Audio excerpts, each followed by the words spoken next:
Hello बच्चों, let's read the question. J.J. Thomson cathode ray tube experiment demonstrated that A. Cathode rays are streams of negatively charged ions. B. All the mass of an atom is essentially in the nucleus. C. The E by M of the electrons is much greater than the E by M of the protons. D. The E by M ratio of the cathode ray particle changes when a different gas is placed in the discharge tube.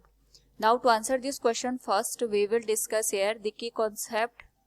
And here the key concept will be given as J.J. Thomson's cathode ray experiment. तो जो J.J. Thompson थे, इन्होंने यहाँ पे cathode ray experiment perform किया था, जिसके basis पे हम इलेक्ट्रॉन की डिस्कवरी को यहाँ पे कंसिडर कर सकते हैं. जो कैथोड रे एक्सपेरिमेंट था, इसमें एक डिस्चार्ज हमारे पास ट्यूब ली गई, जिसमें हमने एक और यहाँ पे हाई पोटेंशियल प्रोवाइड किया, जिसकी वजह से जो कैथोड रे थी वो जनरेट हुई. और यहाँ पे हमने डिफ्लेक्शन के लिए मैग्नेटिक और इलेक्ट्रिक फील्ड दोनों यूज किए थे.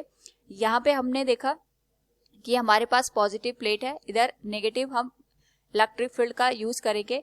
तो जिस वजह से जो इलेक्ट्रॉन्स थे, या फिर हम कह सकते हैं कैथोड रे थे, इसमें हमें यहाँ पे डिफ्लेक्शन देखने को मिला. और जो ये डिफ्लेक्शन था, ये हमारे पास यहाँ पे पॉजिटिव इलेक्ट्रिक फील्ड की ओर हमें टेंड होता हुआ नजर आया. इसका मतलब जो कैथोड रे है, इसका जो नेचर है वो नेगेटिव हमें यहाँ पे इंडिकेट हो रहा है. और इसी कैथोड रे एक्सपेरिमेंट के बेसिस पे यहाँ पे हमारे पास जो इलेक्ट्रॉन की डिस्कवरी है, ई बाय एम का जो रेशियो है, चार्ज और मास का रेशियो, वो कंसिडर किया गया फॉर इलेक्ट्रॉन एंड प्रोटॉन. तो फर्स्ट हमारे पास जो केस है, या फिर हम कह सकते हैं जो फर्स्ट ऑप्शन है, it is stating cathode ray are streams of negatively charge ions. This is the correct one. क्योंकि हमने जब यहाँ पे कैथोड रे एक्सपेरिमेंट किया, उस बेसिस पे हमने देखा कि ये यहाँ पे जो पॉजिटिव इलेक्ट्रिक फील्ड होता है, इसकी ओर यहाँ पे डिफ्लेक्ट हो जाता है. तो इसका जो डिफ्लेक्शन था वो पॉजिटिव इलेक्ट्रिक फील्ड की ओर देखने को मिला, जिस वजह से हम ये कह सकते हैं कि हमारे पास जो यहाँ पे कैथोड रे था, इसका जो नेचर था वो नेगेटिव यहाँ पे हमें ऑब्जर्व हुआ. तो जो फर्स्ट स्टेटमेंट है या फर्स्ट ऑप्शन है, it is correct one. Second is all the mass of an atom is essentially in the nucleus. It is incorrect one. क्योंकि यहाँ पे जो न्यूक्लियस का डिस्कवरी थी वो थॉमसन या एक्सप्लेन नहीं कर पाए, क्योंकि जो मास है हमारे पास वो पूरा न्यूक्लियस में कंसंट्रेटेड होता है. ये बाद में रदरफोर्ड के एक्सपेरिमेंट से हमें कंसिडर हुआ था. सेकंड हमारे पास यहाँ पे जो थर्ड ऑप्शन है, the e by m of electron is much greater than the e by m of the proton. It is also correct one. We know that जो ई बाय एम का ratio है, ये charge और मास के ratio को represent करता है.